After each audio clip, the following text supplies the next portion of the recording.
जिन्होंने हिंदुस्तान की जनता के बैंकों में डकैती डालने का काम किया, उनको आज विदेशों में बैठा के मौज करा रहे हैं ये लोग। मेरा पासपोर्ट जब्त है, मैं मेंबर ऑफ पार्लियामेंट हूं, मेरा पासपोर्ट जब्त है। ऊपर भी मोदी जी, नीचे भी मोदी जी, चारों तरफ महामानव की सरकार महोदया, वो तो अवतार भी कहते हैं अपने आप को, और उस अवतार की सरकार में घुसपैठ हो जा रही है। चीन घुसपैठ कर रहा है, हम लोग चिल्लाते हैं, बोलते हैं, आपको उसके बारे में बोलने की फुर्सत नहीं। ललित मोदी आपका दोस्त, आपके नेताओं ने उसको भगाया हिंदुस्तान से। 3000 करोड़ रुपए हिंदुस्तान की बैंकों का लूट के विदेशों में बैठा हुआ है। क्यों नहीं आज तक आप उसको वापस ले पाए? हम लोगों ने टीवी चैनल पे खबर देखी, विजय माल्या आएगा, तिहाड़ के बैरक में रहेगा, यहाँ पे उसका रोका जाएगा, यहाँ उसको सजा दी जाएगी। टीवी चैनल वाले खबर चला रहे। 9000 करोड़ रुपए की लूट करने वाला विजय माल्या आज विदेशों में बैठ के चिढ़ा रहा है। फालतू की बातें मत करो, फालतू के बातें करना बंद करो। आप लोगों का इतिहास हिंदुस्तान की आजादी के आंदोलन में गद्दारी का इतिहास रहा है। हिंदुस्तान के डकैत आज विदेशों में बैठ के हमको चिढ़ाने का काम कर रहे हैं। जिन्होंने हमारी बैंकों को लूटा है, जिन्होंने आम आदमी का पैसा लूटा है, वो 20,000 करोड़ की लूट करने वाला नीरव मोदी और मेहुल चौकसी कई वर्षों से हिंदुस्तान छोड़ के बाहर बैठा हुआ है, चिढ़ा रहा है इस देश को। उस डकैत को आप पकड़ के अब तक क्यों नहीं ला पाए? जवाब दीजिए, क्यों नहीं इसका पासपोर्ट जब्त किया आपने? ललित मोदी आपका दोस्त, आपके नेताओं ने उसको भगाया हिंदुस्तान से। 3000 करोड़ रुपए हिंदुस्तान की बैंकों का लूट के विदेशों में बैठा हुआ है। क्यों नहीं आज तक आप उसको वापस ले पाए? विजय माल्या 9000 करोड़ रुपए हिंदुस्तान का लूट के, हिंदुस्तान के बैंकों का लूट के, हिंदुस्तान के आम आदमी का पैसा लूट के 9000 करोड़ रुपए विजय माल्या विदेशों में बैठा हुआ है, आपको चिढ़ाता रहता है। तिहाड़ जेल की, माननीय तिहाड़ जेल की विषय पे ही बोल रहा हूं महोदया, विषय पे ही बोल रहा हूं, विषय पे इन्हीं लोगों से सीखा है, इन्हीं लोगों से सीखा है महोदया। वो Vijay Mallya, I am not eluding sir, I am not eluding madam, I am not eluding. मंत्री जी को बोलने तब दिया जाए जब मैं एल्ड कर रहा हूं। आई एम नॉट एल्डिंग मैडम। अगर बिल से बाहर ही बोल रहे हैं तो बिल से बाहर भी सुनने के लिए तैयार रहे। एकदम ठीक है, जब आपका मौका आएगा आप बोलिएगा। महोदया, हम लोगों ने टीवी चैनल पे खबर देखी, विजय माल्या आएगा, तिहाड़ के बैरक में रहेगा, यहां पे उसका रोका जाएगा, यहां उसको सजा दी जाएगी। टीवी चैनल वाले खबर चला रहे थे और ये लोग भी बोल रहे थे विजय माल्या को लाएंगे। 9000 करोड़ रुपए की लूट करने वाला विजय माल्या आज विदेशों में बैठ के चिढ़ा रहा है। और एक ललित मोदी है, उसने कौन से देश की, संजय रावत जी, मुझे तो नाम में भूल गया, बानुआतू की नागरिकता ले लिया उसने। उसने कहा 1 करोड़ रुपए जमा करो, बानुआतू चलो, बानुआतू चला गया। अरे हिंदुस्तान, नितिन संदेशरा 6000 करोड़ रुपए हिंदुस्तान का लूट के विदेशों में बैठा हुआ है, आपको चिढ़ा रहा है। और महोदया, मैं इस सदन का सम्मानित सदस्य हूं, देश के सर्वोच्च सदन का सदस्य हूं।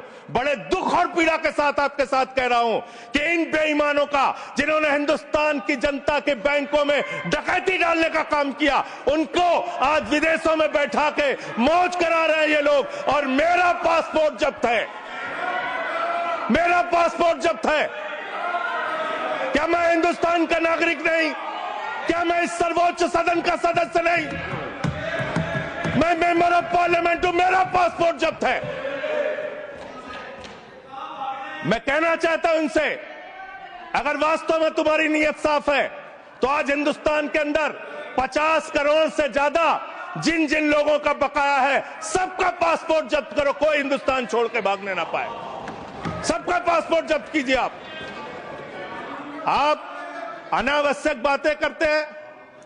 11 साल से आपकी राज्यों में सरकार, 11 साल से आपकी केंद्र में सरकार, और बांग्लादेशी घुसपैठिया आप नंबर नहीं बता पाते कितने भगाए आपने। आज बताइए कितने लोगों को आपने भगाया, कितने बांग्लादेशी घुसपैठियों को आपने हिंदुस्तान से भगाया 11 साल के अंदर। खाली राजनीति करते हैं। बंगाल का चुनाव आ रहा है, राजनीति शुरू, बिहार का चुनाव आ रहा है, राजनीति शुरू।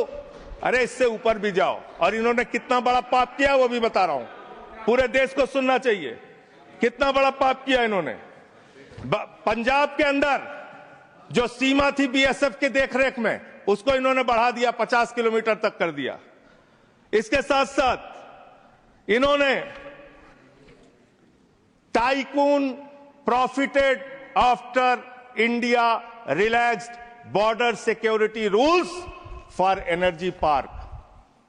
एनर्जी पार्क बनाने के लिए पाकिस्तान की सीमा में गुजरात के अंदर भारत की सुरक्षा कानूनों में रिलैक्स देने का काम इस अपराध इस सरकार ने किया है। अपने एक दोस्त को एनर्जी पार्क का ठेका देने के लिए, उसका फायदा पहुंचाने के लिए, उसका धंधा कराने के लिए, देश की सुरक्षा के साथ अपने दोस्त को फायदा पहुंचाने के लिए, अडानी को फायदा पहुंचाने के लिए आपने बॉर्डर की सुरक्षा पे, वहां के कानूनों पे रिलैक्स देने का काम किया।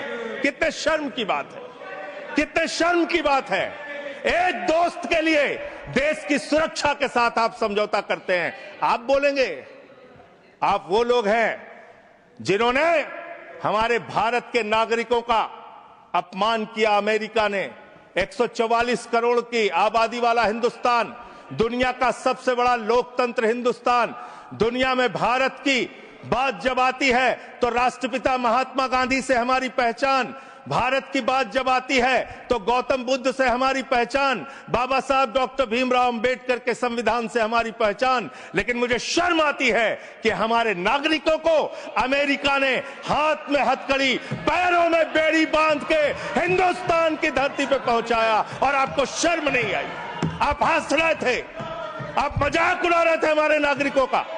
और हिंदुस्तान के अंदर जो हमारे नागरिक लाए गए अमृतसर के अंदर, उनको हथकड़ियां बांध करके जब उतारा गया, मान्यवर महोदया, जब उनको उतारा गया तो प्रधानमंत्री भी वहां उस वक्त थे, लेकिन उन्होंने सवाल नहीं खड़ा किया। जब उनको यहां उतारा गया उसके बाद उनको कैदियों के वैन में बैठा के हरियाणा छोड़ा गया। ये कर रहे हो आप लोग, ये कर रहे हो आप लोग। बॉर्डर की सुरक्षा के साथ सबसे ज्यादा खिलवाड़ करने का काम इस देश में, घुसपैठियों को सबसे ज्यादा पनाह देने का अब पाप अगर किसी पार्टी ने किया है तो उस पार्टी का नाम है भारतीय जनता पार्टी और उस सरकार का नाम है मोदी सरकार और उसका गृह मंत्रालय। फालतू की बातें मत करो, फालतू के बातें करना बंद करो।